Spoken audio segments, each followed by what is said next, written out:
Honorable Dr. Virendra Kumar to reply the discussion.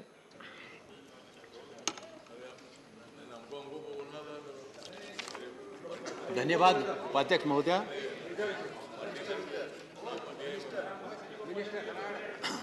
Not possible. मैं धन्यवाद देना चाहता हूं छत्तीसगढ़ राज्य के अनुसूचित जातियों में मेहरा और माहिरा समुदाय को शामिल करने के संबंध में सदन में इस चर्चा में भाग लेने वाले हमारे सभी माननीय सदस्यगण, सुलता देव जी, डॉक्टर सुमेर सिंह सोलंकी जी, कनक मेंढा रविंद्र कुमार जी, सुभाष चंद्र बोस जी, एम थंबीदुरई जी, विजय साई रेड्डी जी, मैं सभी का हृदय की गहराइयों से धन्यवाद करना चाहता हूं, जिन्होंने समाज की सबसे अंतिम पंक्ति के अंतिम छोर पर रहने वाले हमारे छत्तीसगढ़ के जो मेहरा और माहिरा समुदाय के जो हमारे बंधु हैं, ये बिल जब लोकसभा से पारित होकर यहां पर आया, इस अवधि में छत्तीसगढ़ में इस समुदाय के बंधुओं के द्वारा लगातार संपर्क स्थापित किया जा रहा था। उनके द्वारा यह अपेक्षा की जा रही थी कि इसको राज्यसभा में शीघ्र सर्वानुमति से इसको पास कराया जाए, और जितने भी माननीय सदस्यों ने इस चर्चा में भाग लिया,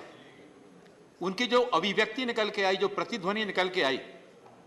सभी की प्रतिध्वनि इस बिल के समर्थन में निकल के आई। हमारे अनुसूचित जाति वर्ग के हमारे छत्तीसगढ़ के बंधुओं के समर्थन में निकल के आई। मैं फिर से उनका धन्यवाद करना चाहता हूं। डॉक्टर भीमराव अंबेडकर जी के समता, समानता और समरसता और पंडित दीनदयाल उपाध्याय जी का जो अंत्योदय की अवधारणा का सोच है, इसको सही मायने में समाज के हमारे वर्ग के जो ऐसे बंधु हैं, उन बंधुओं के सामाजिक, आर्थिक, शैक्षिक उत्थान के लिए, उनकी शिक्षा के लिए, उनके स्वास्थ्य के लिए, आवास के लिए देश के प्रधानमंत्री आदरणीय नरेंद्र मोदी जी के द्वारा पिछले 9 वर्षों में जो योजनाएं बनाई गई, उनको जमीनी धरातल पर उतारा गया, उसके परिणाम आज समाज में प्रत्यक्ष रूप से दिखाई दे रहे हैं। अनुसूचित जाति वर्ग के मन में एक विश्वास का भाव पैदा हुआ है।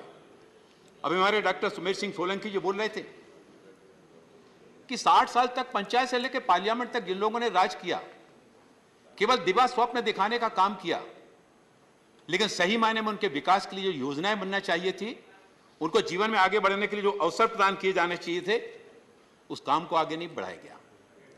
हमारे देश के प्रधानमंत्री आदरणीय नरेंद्र मोदी जी के द्वारा चाहे वो नमस्ते स्कीम हो,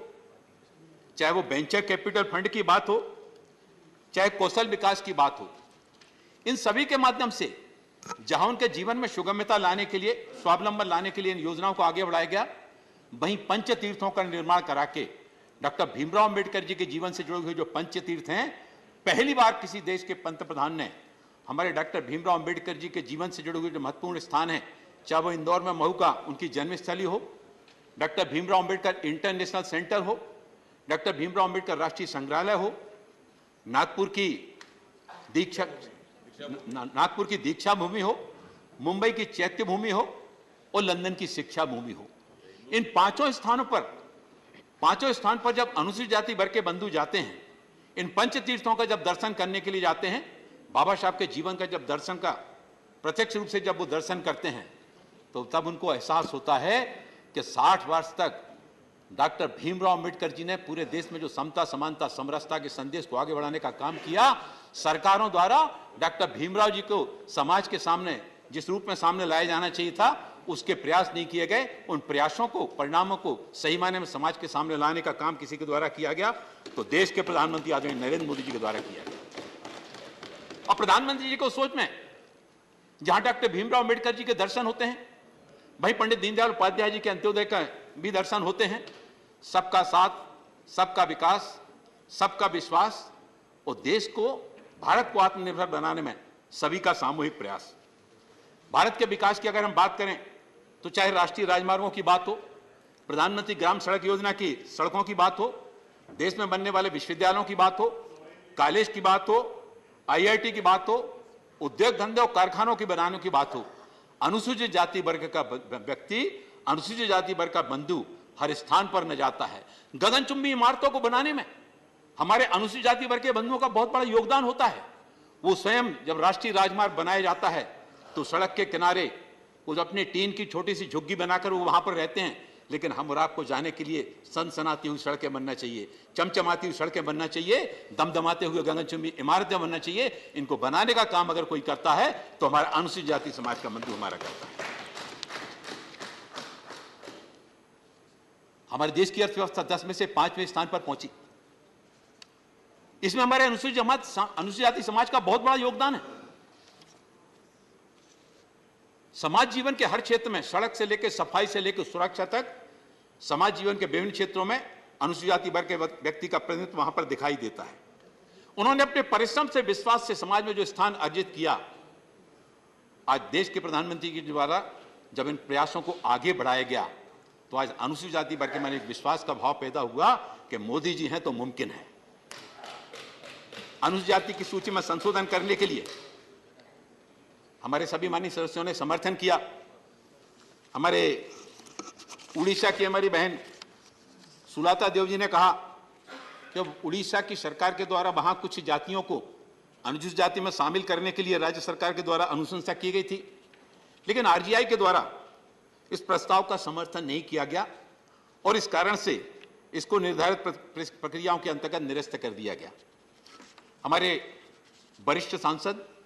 लोकसभा में भी वर्षों हमारे साथ में रहे हैं, श्री एम थंबीदुरई जी ने तमिलनाडु राज्य सरकार से, और उन्होंने बोयर जाति के संबंध में बताया कि कर्नाटक में वो अलग स्थिति है, तमिलनाडु में अलग स्थिति है। मैं माननीय सदस्य से कहना चाहता हूं कि तमिलनाडु राज्य सरकार से इस संबंध में कोई प्रस्ताव नहीं आया है और हमारे माननीय सांसद बहुत वरिष्ठ हैं। वॉयर कम्युनिटी आप बहुत वरिष्ठ सदस्य हैं। भारत सरकार ने किसी भी जाति को अनुसूचित जाति की श्रेणी में शामिल करने के लिए एक प्रक्रिया बनाई है। उसमें राज्य से, संघ राज्य क्षेत्रों से प्रस्ताव आता है। प्रस्ताव आने के बाद आरजीआई को जाता है। आरजीआई जब सहमत होता है तो कमीशन को जाता है। कमीशन से के बाद फिर मंत्रिमंडल के अनुमोदन के पास जाता है और वहां से आने के बाद फिर सदन में बिल के रूप में लाया जाता है। तो तमिलनाडु से अगर इस तरह का कोई बिल आएगा तो आगे उस संबंध में ये सारी प्रक्रियाएं होने के बाद उसको आगे बढ़ाया जाएगा। 1989 में अविभाजित मध्य प्रदेश, जब मध्य प्रदेश से छत्तीसगढ़ का विभाजन नहीं हुआ था, तब मध्य प्रदेश ने वहां पर माहरा को महार, मेहरा और मेहर के परिवार के रूप में समावेश करने का प्रस्ताव मध्य प्रदेश के द्वारा भेजा गया था और 1992 में आरजीआई ने अविभाजित मध्य प्रदेश में माहरा जाति को शामिल करने के लिए सहमति भी दी। 2000 में मध्य प्रदेश का जब विभाजन हुआ, 2002 में माहरा को मध्य प्रदेश के अनुसूचित जातियों की श्रेणी में संविधान अनुसूचित जाति आदेश दूसरा संशोधन अधिनियम 2002 के अंतर्गत महार, मेहरा, मेहर के पर्याय के रूप में शामिल किया गया। लेकिन कुछ कारणों से छत्तीसगढ़ ने वहां की जो अनुसूचित जातियों की सूची में तदनुरूप संशोधन नहीं किया गया क्योंकि उनके द्वारा उस समय प्रस्ताव नहीं भेजा गया था। वर्ष 2000 में छत्तीसगढ़ राज्य का जब गठन हुआ तो छत्तीसगढ़ राज्य के गठन के बाद छत्तीसगढ़ राज्य सरकार ने अनुसूचित जाति के महार, मेहरा, मेहर के पर्याय के रूप में माहरा और मेहरा को शामिल करने का प्रस्ताव किया। मध्य प्रदेश में माहरा को अनुसूचित जाति श्रेणी में पहले ही शामिल कर लिया गया था तथा माहरा एवं मेहरा मामूली बर्तनी भिन्नता है, छोटी सी मात्रा की भिन्नता है और इसी कारण से छत्तीसगढ़ राज्य सरकार ने अपने